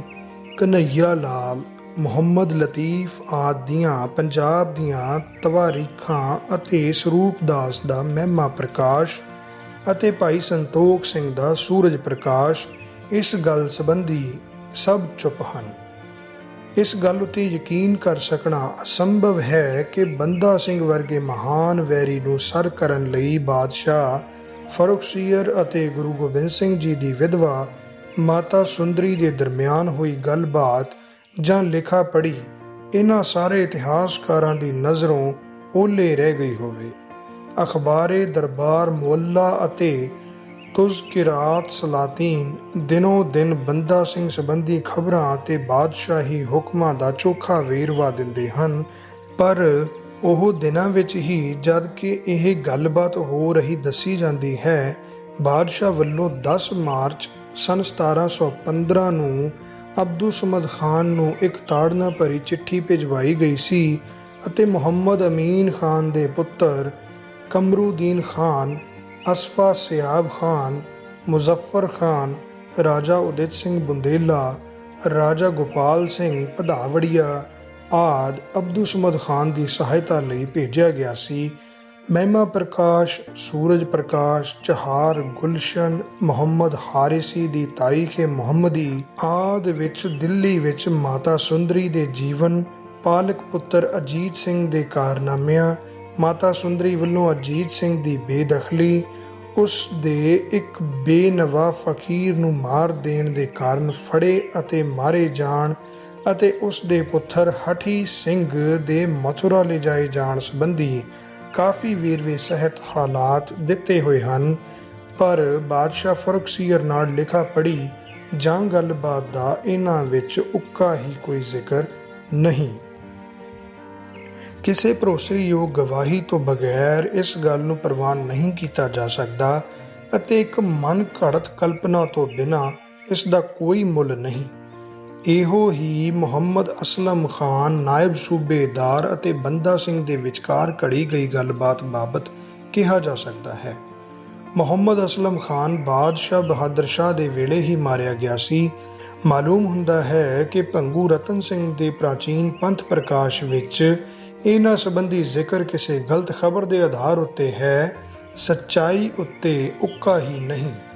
ਬੰਦਾ ਸਿੰਘ ਨੇ ਕੇਵਲ ਲੋਕਾਂ ਦੇ ਦੁੱਖ ਦਰਦ ਅਤੇ ਉਹਨਾਂ ਪਰ ਹੋ ਰਹੇ ਅਨਿਆਏ ਨੂੰ ਦੂਰ ਕਰਨ ਲਈ ਆਪਣੇ ਸਿਰ ਸੇਵਾ ਲਈ ਸੀ ਅਤੇ ਇਹ ਕੇਵਲ ਨਿਸ਼ਕਾਮ ਸੇਵਾ ਸੀ, ਕੋਈ ਹੋਰ ਮੰਤਵ ਇਸ ਦੇ ਪਿੱਛੇ ਨਹੀਂ ਸੀ। ਉਹ ਆਪ ਨਿਆਏ ਦਾ ਪੁਤਲਾ ਸੀ ਅਤੇ ਤੁਰਤ ਫੁਰਤ ਨਿਆਏ ਦਾ ਹਾਮੀ ਸੀ। ਨਿੱਕਾ ਵੱਡਾ ਉਸ ਲਈ ਸਭ ਬਰਾਬਰ ਸਨ। ਵੱਡੇ ਤੋਂ ਵੱਡੇ ਸਰਦਾਰ ਨੂੰ ਵੀ ਉਸ ਦੇ ਜ਼ੁਰਮ ਦੇ ਬਦਲੇ ਉਹ ਤੋਪ ਨਾਲ ਉਡਾ ਦੇਣੋਂ ਨਹੀਂ ਸੀ ਝਿਜਕਦਾ ਤਾਂ ਕਿ ਦੂਸਰਿਆਂ ਨੂੰ ਕੰਨ ਹੋ ਜਾਣ। ਬੰਸਾਵਲੀ ਨਾਮੇ ਦਾ ਕਰਤਾ ਕੇਸਰ ਸਿੰਘ ਛਿੱਬਰ ਸਿੰਘਾਂ ਸਰਦਾਰਾਂ ਪ੍ਰਤੀ ਬੰਦਾ ਸਿੰਘ ਦੇ ਬਚਨ ਇਉਂ ਦਿੰਦਾ ਹੈ। ਰਾਜੇ ਚੁਲੀ ਨਿਆਉ ਕੀ ਇਉਂ ਗ੍ਰੰਥ ਵਿੱਚ ਲਿਖਿਆ ਲਹਿਆ, ਨਿਆਉ ਨਾ ਕਰੇ ਤਾਂ ਨਰਕ ਜਾਏ, ਰਾਜਾ ਹੋਏ ਕੇ ਨਿਆਉ ਕਮਾਏ। ਪੁਰਖ ਬਚਨ ਮੁਝ ਕੋ ਐਸੇ ਹੈ ਕੀਤਾ, ਮਾਰ ਪਾਪੀ ਮੈਂ ਵੈਰ ਪੁਰਖ ਦਾ ਲੀਤਾ। ਜੇ ਤੁਸੀਂ ਉਸ ਪੁਰਖ ਕੇ ਸਿੱਖ ਖਾਓ, ਤਾਂ ਪਾਪ ਅਧਰਮ ਅਨਿਆਓ ਨਾ ਕਮਾਓ। ਸਿੱਖ ਉਬਾਰ ਸਿੱਖ ਸੰਘਾਰੋ, ਪੁਰਖ ਦਾ ਕਹਿਆ ਹਿਰਦੇ ਧਾਰੋ। ਭੇਖੀ ਲੰਪਟ ਪਾਪੀ ਚੁਨ ਮਾਰੋ। ਜੰਗ ਦੇ ਮੈਦਾਨ ਵਿੱਚ ਬੰਦਾ ਸਿੰਘ ਬਹਾਦਰਾਂ ਦਾ ਬਹਾਦਰ ਅਤੇ ਬੜਾ ਦਲੇਰ ਸੀ ਅਤੇ ਕਈ ਵਾਰੀ ਦਲੇਰੀ ਵਿੱਚ ਬੇਪਰਵਾਹੀ ਦੀ ਹੱਦ ਤੱਕ ਚਲਾ ਜਾਂਦਾ ਸੀ। ਭਾਵੇਂ ਉਸ ਨੇ ਵੈਰੀਆਂ ਦੇ ਲੋਕਾਂ ਪਰ ਅਤਿਆਚਾਰਾਂ ਤੋਂ ਦੁਖੀ ਹੋ ਕੇ ਜੰਗ ਛੇੜੇ ਸਨ, ਪਰ ਉਸ ਨੇ ਵੈਰੀਆਂ ਦੀ ਤਰ੍ਹਾਂ ਕੋਈ ਵਧੀਕੀਆਂ ਨਹੀਂ ਕੀਤੀਆਂ। ਮੁਸਲਮਾਨ ਲਿਖਾਰੀਆਂ ਨੇ ਉਸ ਨੂੰ ਬੜੇ ਭੈੜੇ ਰੰਗ ਵਿੱਚ ਪੇਸ਼ ਕੀਤਾ, ਪਰ ਥੋਰਨਟਨ ਕਹਿੰਦਾ ਹੈ, ਅਜਿਹੇ ਮਾਮਲੇ ਵਿੱਚ ਕਿਸੇ ਮੁਸਲਮਾਨ ਲਿਖਾਰੀ ਉੱਤੇ ਪੂਰੀ ਤਰ੍ਹਾਂ ਭਰੋਸਾ ਨਹੀਂ ਕੀਤਾ ਜਾ ਸਕਦਾ। ਉਹ ਪਹਿਲਾਂ ਕਦੀ ਛੇੜਖਾਨੀ ਨਹੀਂ ਸੀ ਕਰਦਾ ਅਤੇ ਨਾ ਹੀ ਕਿਸੇ ਉੱਤੇ ਸਖਤੀ ਕਰਦਾ ਸੀ। ਗੁਰੂ ਗੋਬਿੰਦ ਸਿੰਘ ਜੀ ਦੇ ਕਥਨ ਅਨੁਸਾਰ ਉਹ ਉਸ ਵੇਲੇ ਤਲਵਾਰ ਫੜਨਾ ਜਾਇਜ਼ ਸਮਝਦਾ ਸੀ, ਜਦ ਕਿ ਹੋਰ ਕੋਈ ਵਸੀਲਾ ਰਹਿ ਹੀ ਨਾ ਜਾਏ। ਜਦ ਅਸੀਂ ਉਹਨਾਂ ਹਾਲਾਤਾਂ ਵੱਲ ਦੇਖਦੇ ਹਾਂ ਜਿਨ੍ਹਾਂ ਵਿੱਚ ਕਿ ਬੰਦਾ ਸਿੰਘ ਨੂੰ ਤਲਵਾਰ ਫੜਨ ਪਰ ਮਜਬੂਰ ਹੋਣਾ ਪਿਆ, ਤਾਂ ਸਾਨੂੰ ਪ੍ਰਤੱਖ ਮਾਲੂਮ ਹੁੰਦਾ ਹੈ ਕਿ ਉਹ ਅਕਾਰਨ ਹੀ ਕੋਈ ਸਖਤੀ ਨਹੀਂ ਸੀ ਕਰਦਾ, ਬਲਕਿ ਅਕਾਰਨ ਜ਼ੁਲਮ ਕਰਨ ਵਾਲਿਆਂ ਦਾ ਵੈਰੀ ਸੀ, ਜਿਨ੍ਹਾਂ ਨੂੰ ਰੱਬ ਵੱਲੋਂ ਦੰਡ ਮਿਲਣ ਵਿੱਚ ਦੇਰ ਹੋ ਗਈ ਜਾਪਦੀ ਸੀ। ਉਹ ਕੇਵਲ ਦੇਸ਼ ਸੇਵਾ ਦੇ ਭਾਵ ਨਾਲ ਜੰਗ ਵਿੱਚ ਕੁੱਦਿਆ ਸੀ, ਜਿਸ ਦੀ ਜੋਤ ਗੁਰੂ ਗੋਬਿੰਦ ਸਿੰਘ ਜੀ ਨੇ ਉਸ ਦੇ ਮਨ ਵਿੱਚ ਜਗਾਈ ਸੀ, ਅਤੇ ਜਦ ਇੱਕ ਵਾਰੀ ਜੰਗ ਛਿੜ ਪਈ ਤਾਂ ਫਿਰ ਉਹ ਪਿੱਛੇ ਰਹਿਣ ਵਾਲਾ ਨਹੀਂ ਸੀ, ਬਲਕਿ ਵੈਰੀ ਦੇ ਹੱਲੇ ਤੋਂ ਪਹਿਲਾਂ ਸੱਟ ਮਾਰਨ ਵਿੱਚ ਆਪਣਾ ਬਚਾਓ ਸਮਝਦਾ ਸੀ ਅਤੇ ਸਦਾ ਸਰਬ ਲੋਹ ਦੀ ਰੱਛਿਆ ਮੰਗਦਾ ਸੀ।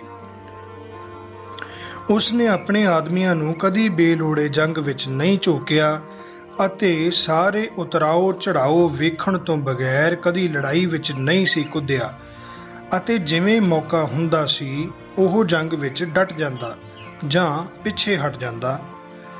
ਉਹ ਘੱਟ ਤੋਂ ਘੱਟ ਨੁਕਸਾਨ ਨਾਲ ਵੱਧ ਤੋਂ ਵੱਧ ਸਫਲਤਾ ਪ੍ਰਾਪਤ ਕਰਨ ਦਾ ਯਤਨ ਕਰਦਾ ਸੀ। ਭਾਵੇਂ ਸਿੰਘਾਂ ਪਾਸ ਜੰਗ ਦਾ ਸਮਾਨ ਬੜਾ ਹੀ ਥੋੜਾ ਸੀ ਅਤੇ ਮੁਗਲ ਹਕੂਮਤ ਦੇ ਟਾਕਰੇ ਤੇ ਆਟੇ ਵਿੱਚ ਲੂਣ ਬਰਾਬਰ ਵੀ ਨਹੀਂ ਸੀ, ਤਾਂ ਵੀ ਜੋ ਸਫਲਤਾ ਉਸ ਨੂੰ ਪ੍ਰਾਪਤ ਹੋਈ ਉਸ ਦਾ ਕਾਰਨ ਬੰਦਾ ਸਿੰਘ ਦੀ ਅਥਾਹ ਦਲੇਰੀ ਅਤੇ ਫੁਰਤੀ ਸੀ, ਜਿਸ ਨੂੰ ਸਿੰਘਾਂ ਦੀ ਅਜਿੱਤ ਸਪਿਰਟ ਅਤੇ ਅਡੋਲ ਬਹਾਦਰੀ ਤੋਂ ਸਹਾਇਤਾ ਮਿਲਦੀ ਸੀ। ਇਹਨਾਂ ਦੇ ਪਿੱਛੇ ਉਹ ਤਾਕਤ ਅਤੇ ਦ੍ਰਿੜਤਾ ਕੰਮ ਕਰ ਰਹੀ ਸੀ ਜੋ ਕੇਵਲ ਧਰਮ, ਨੀਅਤ ਦੀ ਪਵਿੱਤਰਤਾ ਅਤੇ ਨਿਸ਼ਕਾਮ ਦੇਸ਼ ਸੇਵਾ ਦੇ ਜਜ਼ਬੇ ਤੋਂ ਹੀ ਪ੍ਰਾਪਤ ਹੁੰਦੀ ਅਤੇ ਟਿਕੀ ਰਹਿ ਸਕਦੀ ਹੈ। ਜਦ ਕਦੀ ਅਤ ਦੀ ਬਿਪਤਾ ਅਤੇ ਭੀੜ ਆ ਬਣੀ, ਉਸ ਨੂੰ ਸ਼ੋਕ ਅਤੇ ਨਿਰਾਸ਼ਤਾ ਨੇ ਬਲਹੀਣ ਨਹੀਂ ਕੀਤਾ, ਬਲਕਿ ਉਹ ਹਰ ਹਾਲਤ ਵਿੱਚ ਚੜ੍ਹਦੀਆਂ ਕਲਾਂ ਵਿੱਚ ਰਿਹਾ। ਜੇ ਬੰਦਾ ਸਿੰਘ ਆਪਣੇ ਆਜ਼ਾਦ ਕਰਾਏ ਹੋਏ ਇਲਾਕਿਆਂ ਨੂੰ ਪੱਕੀ ਤਰ੍ਹਾਂ ਕਾਇਮ ਨਹੀਂ ਰੱਖ ਸਕਿਆ, ਤਾਂ ਉਸ ਦਾ ਵੱਡਾ ਕਾਰਨ ਇਹ ਸੀ ਕਿ ਮੁਗਲ ਹਕੂਮਤ ਹਾਲ ਤੱਕ ਬਹੁਤ ਜ਼ਿਆਦਾ ਤਾਕਤਵਰ ਸੀ ਅਤੇ ਉਸ ਦੇ ਅਨੰਤ ਆਦਮੀਆਂ ਅਤੇ ਜੰਗੀ ਸਮਾਨ ਦੇ ਟਾਕਰੇ ਉੱਤੇ ਸਿੰਘਾਂ ਦੀ ਤਾਕਤ ਬਹੁਤ ਹੀ ਘੱਟ ਸੀ। ਸਢੌਰੇ ਅਤੇ ਗੁਰਦਾਸ ਨੰਗਲ ਵਿੱਚ ਸਿੰਘਾਂ ਨੂੰ ਪਹਿਲੇ ਖਾਣੇ ਦਾਣੇ ਦੇ ਘਾਟੇ ਤੇ ਭੁੱਖ ਨੇ ਲਾਚਾਰ ਕਰ ਦਿੱਤਾ ਅਤੇ ਪਿੱਛੋਂ ਮੁਗਲ ਲਸ਼ਕਰੀਆਂ ਦੀ ਅਥਾਹ ਗਿਣਤੀ ਦੇ ਹੜ੍ਹ ਨੇ ਉਹਨਾਂ ਦੀ ਕੋਈ ਪੇਸ਼ ਨਾ ਜਾਣ ਦਿੱਤੀ। ਹਥਿਆਰਾਂ ਅਤੇ ਬਰੂਦ ਸਿੱਕੇ ਦਾ ਤਾਂ ਕਹਿਣਾ ਹੀ ਕੀ ਹੋਇਆ। ਇਹੋ ਹੀ ਨਹੀਂ, ਖਾਲਸਿਆਂ ਨੂੰ ਸੁਤੰਤਰਤਾ ਦੀ ਇਸ ਲੜਾਈ ਵਿੱਚ ਸਾਰਾ ਭਾਰ ਇਕੱਲਿਆਂ ਹੀ ਸਹਿਣਾ ਪਿਆ। ਸਿੰਘਾਂ ਨੇ ਹਿੰਦੂਆਂ ਦੀ ਆਜ਼ਾਦੀ ਲਈ ਬੀੜਾ ਚੁੱਕਿਆ ਸੀ। ਸਰੋਤਿਓ, ਇੱਥੇ ਮੈਂ ਇੱਕ ਬੀੜਾ ਚੁੱਕਣਾ ਜਿਹੜਾ ਸ਼ਬਦ ਹੈ ਉਹਦੇ ਬਾਰੇ ਗੱਲ ਕਰਾਂ। ਮੈਂ ਡਾਕਟਰ ਸੁਖਪ੍ਰੀਤ ਸਿੰਘ ਉਦੂਕੀ ਜੀ ਤੋਂ ਇਹ ਸੁਣਿਆ ਸੀ ਕਿ ਬੀੜਾ ਚੁੱਕਣ ਦਾ ਭਾਵ ਇਹ ਹੁੰਦਾ ਹੈ ਕਿ ਮੁਗਲ ਬਾਦਸ਼ਾਹ ਜਦੋਂ ਕਿਸੇ ਮੁਹਿੰਮ ਦੀ ਜ਼ਿੰਮੇਦਾਰੀ ਆਪਣੇ ਵੱਡੇ ਵੱਡੇ ਫੌਜ ਦੇ ਅਫਸਰਾਂ ਨੂੰ ਦਿੰਦਾ ਸੀ, ਉਹਨਾਂ ਦੇ ਸਾਹਮਣੇ ਰੱਖਦਾ ਸੀ, ਤਾਂ ਜਿਹੜਾ ਵੀ ਫੌਜੀ ਕਮਾਂਡਰ ਉਸ ਮੁਹਿੰਮ ਨੂੰ ਫਤਿਹ ਕਰਨ ਦੀ ਜ਼ਿੰਮੇਦਾਰੀ ਚੱਕਦਾ ਸੀ, ਉਹ ਫੌਜੀ ਕਮਾਂਡਰ ਨੂੰ ਬਾਦਸ਼ਾਹ ਵੱਲੋਂ ਪੇਸ਼ ਕੀਤੀ ਪਾਨ ਦੀ ਇੱਕ, ਸਮਝੋ ਵੀ ਪਲੇਟ ਵਿੱਚੋਂ ਇੱਕ ਪਾਨ ਚੱਕ ਕੇ ਮੂੰਹ ਵਿੱਚ ਰੱਖਣਾ ਹੁੰਦਾ ਸੀ। ਇਹਨੂੰ ਬੀੜਾ ਚੁੱਕਣਾ ਕਿਹਾ ਜਾਂਦਾ ਸੀ। ਇਸ ਸ਼ਬਦ ਨੂੰ ਅਸੀਂ ਬਹੁਤ ਜ਼ਿਆਦਾ ਆਪਣੇ ਵਰਤੋਂ ਵਿੱਚ ਲੈ ਆਏ ਹਾਂ, ਜਿਹੜਾ ਕਿ ਕਈ ਥਾਂ ਤੇ ਢੁਕਵਾਂ ਨਹੀਂ ਲੱਗਦਾ। ਡਾਕਟਰ ਸਾਹਿਬ ਲਿਖਦੇ ਨੇ, ਸਿੰਘਾਂ ਨੇ ਹਿੰਦੂਆਂ ਦੀ ਆਜ਼ਾਦੀ ਲਈ ਬੀੜਾ ਚੁੱਕਿਆ ਸੀ, ਪਰ ਕਿਸੇ ਇੱਕ ਵੀ ਉੱਘੇ ਹਿੰਦੂ ਨੇ ਉਹਨਾਂ ਦੀ ਸਹਾਇਤਾ ਨਾ ਕੀਤੀ, ਬਲਕਿ ਉਹਨਾਂ ਦੇ ਵੱਡੇ ਵੱਡੇ ਸਾਰੇ ਰਾਜੇ ਮੁਗਲਾਂ ਦੀ ਸਹਾਇਤਾ ਲਈ ਸਿੰਘਾਂ ਵਿਰੁੱਧ ਆਪਣੇ ਲਾਓ ਲਸ਼ਕਰ ਸਮੇਤ ਚੜ੍ਹ ਆਏ। ਰਾਜਾ ਅਜੀਤ ਸਿੰਘ ਜੋਧਪੁਰੀਆ, ਰਾਜਾ ਜੈ ਸਿੰਘ ਜੈਪੁਰੀਆ, ਰਾਜਾ ਚਤੁਰਸਾਲ ਬੁੰਦੇਲਾ, ਚੂੜਾਮਣੀ ਜਾਟ, ਗੋਪਾਲ ਸਿੰਘ ਭਦਾਵੜੀਆ, ਉਦਿਤ ਸਿੰਘ ਬੁੰਦੇਲਾ, ਬਦਨ ਸਿੰਘ ਬੁੰਦੇਲਾ, ਬਚਨ ਸਿੰਘ ਕਛਵਾਹਾ, ਸ਼ਿਵਾਲਿਕ ਪਹਾੜ ਦੇ ਰਾਜੇ ਆਦਿ ਸਭ ਸਿੰਘਾਂ ਦੇ ਵਿਰੁੱਧ ਆ ਜੁੜੇ ਸਨ। ਬੰਦਾ ਸਿੰਘ ਦੇ ਕਾਰਨਾਮਿਆਂ ਤੋਂ ਬੜੀਆਂ ਆਸਾਂ ਸਨ, ਪਰ ਸਮੇਂ ਨੇ ਸਾਥ ਨਾ ਦਿੱਤਾ ਅਤੇ ਉਸ ਦਾ ਜੀਵਨ ਵਿਚਕਾਰ ਹੀ ਟੁੱਟ ਗਿਆ। ਬਾਹਰੋਂ ਭਾਵੇਂ ਉਹ ਆਜ਼ਾਦੀ ਦੇ ਯੁੱਧ ਵਿੱਚ ਸਫਲ ਹੋਇਆ ਨਾ ਦਿਸੇ, ਪਰ ਸੁਤੰਤਰਤਾ ਦੀ ਜੋ ਚੰਗਿਆੜੀ ਗੁਰੂ ਗੋਬਿੰਦ ਸਿੰਘ ਜੀ ਨੇ ਸੁਲਗਾਈ ਸੀ ਅਤੇ ਜਿਸ ਨੂੰ ਬੰਦਾ ਸਿੰਘ ਨੇ ਹਵਾ ਝੱਲੀ ਸੀ, ਬੁਝਾਈ ਨਾ ਜਾ ਸਕੀ, ਬਲਕਿ 40 ਵਰ੍ਹਿਆਂ ਪਿੱਛੋਂ ਉਹ ਭਾਂਬੜ ਵਾਂਗ ਮਚ ਉੱਠੀ ਅਤੇ ਪੰਜਾਬ ਨੂੰ ਮੁਗਲਾਂ ਤੋਂ ਆਜ਼ਾਦ ਕਰਵਾ ਕੇ ਹੀ ਠੰਡੀ ਹੋਈ। ਭਾਵੇਂ ਬੰਦਾ ਸਿੰਘ ਦੀ ਦਿੱਲੀ ਵਿੱਚ ਸ਼ਹੀਦੀ ਤੋਂ ਬਾਅਦ ਸਿੱਖਾਂ ਉੱਤੇ ਅੱਤ ਦੀ ਸਖਤੀ ਸ਼ੁਰੂ ਹੋ ਗਈ ਅਤੇ ਬਾਦਸ਼ਾਹ ਫਰਖਸ਼ੀਰ ਨੇ ਬਾਦਸ਼ਾਹ ਬਹਾਦਰ ਸ਼ਾਹ ਵਾਲਾ ਹੁਕਮ ਮੁੜ ਜਾਰੀ ਕੀਤਾ ਕਿ ਜਿੱਥੇ ਕਿਧਰੇ ਵੀ ਕੋਈ ਸਿੱਖ ਮਿਲੇ ਮਾਰ ਦਿੱਤਾ ਜਾਏ। ਹਾਂਜੀ, ਪਰ ਜੋ ਮਿਸ਼ਨ ਗੁਰੂ ਗੋਬਿੰਦ ਸਿੰਘ ਜੀ ਨੇ ਬੰਦਾ ਸਿੰਘ ਰਾਹੀਂ ਸਿਰੇ ਚਾੜ੍ਹਨਾ ਮਿਥਿਆ ਸੀ, ਉਸ ਨੂੰ ਅਸਫਲ ਹੋਇਆ ਨਹੀਂ ਕਿਹਾ ਜਾ ਸਕਦਾ। ਹਿਸਟਰੀ ਆਫ ਸਿੱਖਸ ਵਿੱਚ ਪੇਨ ਲਿਖਦਾ ਹੈ ਕਿ ਗੁਰੂ ਗੋਬਿੰਦ ਸਿੰਘ ਜੀ ਦਾ ਮਿਸ਼ਨ ਨਾਕਾਮਯਾਬ ਨਹੀਂ ਸੀ ਹੋਇਆ, ਭਾਵੇਂ ਸਿੱਖਾਂ ਦਾ ਸੰਗਠਨ ਨਹੀਂ ਸੀ ਰਿਹਾ ਅਤੇ ਉਹ ਖਿੰਡ ਪੁੰਡ ਗਏ ਸਨ, ਉਹਨਾਂ ਦਾ ਕੋਈ ਆਗੂ ਨਹੀਂ ਸੀ ਰਿਹਾ। ਇੱਕ ਗਜ਼ ਥਾਂ ਵੀ ਆਪਣੀ ਕਹਿਣ ਜੋਗੀ ਉਹਨਾਂ ਪਾਸ ਨਹੀਂ ਸੀ, ਪਰ ਕੌਮੀਅਤ ਦੇ ਜਿਤਨੇ ਜ਼ਿਆਦਾ ਲਾਗੇ ਉਹ ਹੁਣ ਸਨ, ਇਸ ਤੋਂ ਪਹਿਲਾਂ ਕਦੀ ਵੀ ਨਹੀਂ ਸਨ। ਬਿਪਤਾ ਤੇ ਦੁੱਖ ਨੇ ਉਹਨਾਂ ਨੂੰ ਆਪਣੇ ਧਰਮ ਨਾਲ ਜੋੜਨ ਅਤੇ ਏਕਤਾ ਵੱਲ ਲਿਆਉਣ ਲਈ ਤਾਕਤ ਬਖਸ਼ਣ ਦਾ ਕੰਮ ਕੀਤਾ। ਹੁਣ ਉਹ ਆਪਣੇ ਆਪ ਨੂੰ ਇੱਕ ਵੱਖਰੀ ਕੌਮ ਸਮਝਣ ਲੱਗ ਪਏ। ਜਿਵੇਂ ਗੁਰੂ ਗੋਬਿੰਦ ਸਿੰਘ ਜੀ ਨੇ ਬਚਨ ਕੀਤਾ ਸੀ, ਉਹਨਾਂ ਨੂੰ ਆਉਣ ਵਾਲੇ ਆਪਣੇ ਉਜਲੇ ਭਵਿੱਖ ਉੱਤੇ ਪੂਰਾ ਯਕੀਨ ਸੀ ਅਤੇ ਇੱਕ ਦ੍ਰਿੜ ਨਿਸ਼ਚਾ ਸੀ ਜਿਸ ਤੋਂ ਉਹ ਕਦੀ ਨਹੀਂ ਥਿੜਕੇ। ਉਹ ਸੀ ਖਾਲਸੇ ਦੀ ਫਤਿਹ ਲਈ ਲਗਾਤਾਰ ਅਮੁੱਕ ਘੋਲ। ਗੁਰੂ ਗੋਬਿੰਦ ਸਿੰਘ ਜੀ ਤੋਂ ਬਾਅਦ ਬੰਦਾ ਸਿੰਘ ਪਹਿਲਾ ਆਦਮੀ ਸੀ ਜਿਸ ਨੇ ਸਿੰਘਾਂ ਨੂੰ ਨਿਰੋਲ ਤੇ ਅਡੋਲ ਕੌਮੀਅਤ ਦਾ ਅਮਲੀ ਸਬਕ ਪੜ੍ਹਾਇਆ ਅਤੇ ਖਾਲਸੇ ਲਈ ਹਸੂੰ ਕਰਦੇ ਆਪਾ ਵਾਰ ਦੇਣਾ ਸਿਖਾਇਆ। ਇਸ ਮਹਾਨ ਸ਼ਹੀਦ ਦੀ ਪਵਿੱਤਰ ਉਦਾਹਰਣ ਦਾ ਖਿਆਲ ਹੀ ਸਿੰਘਾਂ ਦੇ ਮਨ ਨੂੰ ਚੜ੍ਹਦੀਆਂ ਕਲਾਂ ਵੱਲ ਲੈ ਜਾਣ ਵਿੱਚ ਸਹਾਇਤਾ ਕਰ ਰਿਹਾ ਹੈ, ਜਿਨ੍ਹਾਂ ਨੇ ਕਿ ਆਪਣੀ ਵਾਰੀ ਸਿਰ ਇਤਿਹਾਸ ਦੇ ਪੰਨਿਆਂ ਨੂੰ ਕੁਰਬਾਨੀ ਦੀਆਂ ਹੋਰ ਵੀ ਕਈ ਉੱਚੀਆਂ ਉਦਾਹਰਣਾਂ ਦਿੱਤੀਆਂ ਹਨ। ਇਹ ਬੰਦਾ ਸਿੰਘ ਹੀ ਸੀ ਜਿਸ ਦੇ ਰਾਹੀਂ ਖਾਲਸੇ ਦੀਆਂ ਜਿੱਤਾਂ ਦਾ ਰਸਤਾ ਖੁੱਲ੍ਹਾ। ਉਹ ਪਹਿਲਾ ਆਦਮੀ ਸੀ ਜਿਸ ਨੇ ਪੰਜਾਬ ਵਿੱਚ ਮੁਗਲਾਂ ਦੇ ਅਤਿਆਚਾਰੀ ਰਾਜ ਨੂੰ ਕਰਾਰੀ ਸੱਟ ਮਾਰੀ ਅਤੇ ਇੱਥੇ ਸਿੱਖਾਂ ਦੀ ਜਿੱਤ ਲਈ ਪਹਿਲਾ ਸਿਆੜ ਕੱਢਿਆ। ਭਾਵੇਂ ਉਸ ਦੀ ਮੌਤ ਤੋਂ 40 ਵਰ੍ਹੇ ਬਾਅਦ ਖਾਲਸੇ ਦਾ ਲਾਹੌਰ ਉੱਤੇ ਕਬਜ਼ਾ ਹੋਇਆ ਅਤੇ ਸਿੱਖ ਰਾਜ ਦਾ ਐਲਾਨ ਕੀਤਾ ਗਿਆ ਅਤੇ ਸਰਦਾਰ ਜੱਸਾ ਸਿੰਘ ਆਹਲੂਵਾਲੀਏ ਨੂੰ ਪਾਦਸ਼ਾਹ ਭਾਵ ਸੁਲਤਾਨੇ ਕੌਮ ਬਣਾਇਆ ਗਿਆ, ਪਰ ਇਹ ਬੰਦਾ ਸਿੰਘ ਹੀ ਸੀ ਜਿਸ ਨੇ ਸੰਨ 1710 ਵਿੱਚ ਪੰਜਾਬ ਵਿੱਚ ਖਾਲਸੇ ਦੇ ਤਹਿਤ ਹੇਠਾਂ ਕੌਮੀ ਰਾਜ ਦੀ ਨੀਂਹ ਧਰੀ ਸੀ। ਬੰਦਾ ਸਿੰਘ ਮੁਸਲਮਾਨਾਂ ਦਾ ਵੈਰੀ ਨਹੀਂ ਸੀ, ਜਿਵੇਂ ਕਿ ਕਈ ਇਤਿਹਾਸਕਾਰਾਂ ਨੇ ਉਸ ਨੂੰ ਪੇਸ਼ ਕਰਨ ਦਾ ਕੁਝ ਯਤਨ ਕੀਤਾ ਹੈ। ਧਾਰਮਿਕ ਤੌਰ ਤੇ ਉਸ ਦਾ ਇਸਲਾਮ ਨਾਲ ਕੋਈ ਵਿਰੋਧ ਨਹੀਂ ਸੀ ਅਤੇ ਨਾ ਹੀ ਉਸ ਨੇ ਇਸਲਾਮ ਦੇ ਸੰਚਾਲਕ ਹਜ਼ਰਤ ਮੁਹੰਮਦ ਸਾਹਿਬ ਜਾਂ ਕਿਸੇ ਹੋਰ ਮੁਸਲਮਾਨ ਮਹਾਂਪੁਰਖ ਦੇ ਵਿਰੁੱਧ ਕਦੀ ਕੁਝ ਆਖਿਆ ਹੈ। ਉਹ ਜ਼ੁਲਮੀ ਰਾਜ ਦੇ ਵਿਰੁੱਧ ਸੀ ਅਤੇ ਇਤਫਾਕ ਨਾਲ ਉਸ ਵੇਲੇ ਦਾ ਰਾਜ ਉਹਨਾਂ ਲੋਕਾਂ ਦੇ ਹੱਥ ਸੀ ਜਿਨ੍ਹਾਂ ਦਾ ਮਜ਼ਹਬ ਇਸਲਾਮ ਸੀ ਅਤੇ ਉਹ ਲੋਕਾਂ ਉੱਤੇ ਜ਼ੁਲਮ ਕਰਦੇ ਸਨ, ਇਸ ਲਈ ਉਹਨਾਂ ਨਾਲ ਉਸ ਦੀ ਟੱਕਰ ਹੋ ਗਈ। ਜਿਵੇਂ ਪਿੱਛੇ ਜ਼ਿਕਰ ਆ ਚੁੱਕਾ ਹੈ ਅਤੇ 13 ਜੂਨ 1710 ਨੂੰ ਬਾਦਸ਼ਾਹ ਬਹਾਦਰ ਸ਼ਾਹ ਪਾਸ ਪੁੱਜੀ ਖਬਰ ਵਿੱਚ ਲਿਖਿਆ ਹੋਇਆ ਹੈ ਕਿ ਸਰਹੰਦ ਦੀ ਫਤਿਹ ਤੋਂ ਬਾਅਦ ਬੰਦਾ ਸਿੰਘ ਨੇ ਪਰਗਣਾ ਬੂੜੀਏ ਦੇ ਜ਼ਿਮੀਂਦਾਰ ਜਾਨ ਮੁਹੰਮਦ ਨੂੰ ਕਿਹਾ, ਅਸੀਂ ਤੇਰਾ ਕਸੂਰ ਮੁਆਫ ਕਰ ਦਿੱਤਾ ਹੈ ਅਤੇ ਤੈਨੂੰ ਸਾਰੇ ਪਰਗਣੇ ਦਾ ਜ਼ਿਮੀਂਦਾਰ ਬਣਾ ਦਿੱਤਾ ਹੈ। ਤੈਨੂੰ ਚਾਹੀਦਾ ਹੈ ਕਿ ਤੂੰ ਆਪਣੇ ਆਦਮੀ ਲੈ ਕੇ ਜਾਵੇਂ ਅਤੇ ਚੂੰਡਲੇ ਦੇ ਜ਼ਿਮੀਂਦਾਰ ਸਰਦਾਰ ਖਾਨ ਨੂੰ ਲਿਆਵੇਂ। ਉਸ ਤੋਂ ਬਾਅਦ ਤੂੰ ਸਾਡੇ ਨਾਲ ਜਲਾਲ ਖਾਨ ਨੂੰ ਸੋਧਣ ਚੱਲੇਗਾ। 10 ਦਸੰਬਰ 1710 ਨੂੰ ਬਾਦਸ਼ਾਹ ਬਹਾਦਰ ਸ਼ਾਹ ਨੇ ਸਿੰਘਾਂ ਦੇ ਵਿਰੁੱਧ ਹੁਕਮ ਜਾਰੀ ਕਰ ਦਿੱਤਾ ਸੀ ਕਿ ਜਿੱਥੇ ਕਿਧਰੇ ਵੀ ਕੋਈ ਸਿੱਖ ਮਿਲੇ ਕਤਲ ਕਰ ਦਿੱਤਾ ਜਾਏ, ਪਰ ਫਿਰ ਵੀ ਬੰਦਾ ਸਿੰਘ ਨੇ ਮੁਗਲ ਰਾਜ ਦੇ ਵਿਰੁੱਧ ਲੜਾਈ ਨੂੰ ਧਾਰਮਿਕ ਲੜਾਈ ਦਾ ਰੂਪ ਨਹੀਂ ਦਿੱਤਾ। ਉਸ ਦਾ ਤਾਂ ਕੇਵਲ ਰਾਜਸੀ ਅੰਦੋਲਨ ਸੀ, ਇਸ ਲਈ ਉਸ ਨੇ ਮੁਸਲਮਾਨਾਂ ਉੱਤੇ ਕੋਈ ਧਾਰਮਿਕ ਬੰਦਸ਼ਾਂ ਨਹੀਂ ਲਾਈਆਂ, ਜਿਸ ਦਾ ਨਤੀਜਾ ਇਹ ਹੋਇਆ ਕਿ ਕਲਾਨੌਰ ਦੇ ਲਾਗੇ 5000 ਮੁਸਲਮਾਨ ਵੀ ਆ ਉਸ ਦੀ ਫੌਜ ਵਿੱਚ ਭਰਤੀ ਹੋਏ। ਬਾਦਸ਼ਾਹ ਪਾਸ 28 ਅਪ੍ਰੈਲ 1711 ਭਾਵ 21 ਰਬੀ ਉਲ ਅਵਲ 1123 ਹਿਜਰੀ ਨੂੰ ਪੁੱਜੀ ਖਬਰ ਵਿੱਚ ਦਰਜ ਹੈ ਕਿ ਉਸ ਬੰਦਾ ਸਿੰਘ ਨੇ ਬਚਨ ਦਿੱਤਾ ਅਤੇ ਇਕਰਾਰ ਕੀਤਾ ਹੈ ਕਿ ਮੈਂ ਮੁਸਲਮਾਨਾਂ ਨੂੰ ਕੋਈ ਦੁੱਖ ਨਹੀਂ ਦਿੰਦਾ, ਚੁਨਾਂਚ ਜੋ ਵੀ ਮੁਸਲਮਾਨ ਉਸ ਵੱਲ ਰਜੂ ਹੁੰਦਾ ਹੈ ਉਹ ਭਾਵ ਬੰਦਾ ਸਿੰਘ ਉਸ ਦੀ ਦਿਹਾੜੀ ਅਤੇ ਤਨਖਾਹ ਨਿਯਤ ਕਰਕੇ ਉਸ ਦਾ ਧਿਆਨ ਰੱਖਦਾ ਹੈ ਅਤੇ ਉਸ ਨੇ ਆਗਿਆ ਦੇ ਦਿੱਤੀ ਹੋਈ ਹੈ ਕਿ ਨਮਾਜ਼ ਅਤੇ ਖੁਤਬਾ ਜਿਵੇਂ ਮੁਸਲਮਾਨ ਚਾਹੁਣ ਪੜ੍ਹਨ। ਚੁਨਾਂਚ 5000 ਮੁਸਲਮਾਨ ਉਸ ਦੇ ਸਾਥੀ ਬਣ ਗਏ ਹਨ ਅਤੇ ਸਿੰਘਾਂ ਦੀ ਫੌਜ ਵਿੱਚ ਬਾਂਗ ਅਤੇ ਨਮਾਜ਼ ਵੱਲੋਂ ਸੁੱਖ ਪਾ ਰਹੇ ਹਨ। ਇਹ ਬੰਦਾ ਸਿੰਘ ਦੀ ਧਾਰਮਿਕ ਉਦਾਰਤਾ ਅਤੇ ਨਿਰਪੱਖਤਾ ਦੀ ਆਪਣੇ ਮੂੰਹੋਂ ਆਪ ਬੋਲਦੀ ਤਸਵੀਰ ਹੈ, ਜੋ ਕਿਸੇ ਟੀਕਾ ਟਿੱਪਣੀ ਦੀ ਮੁਹਤਾਜ ਨਹੀਂ।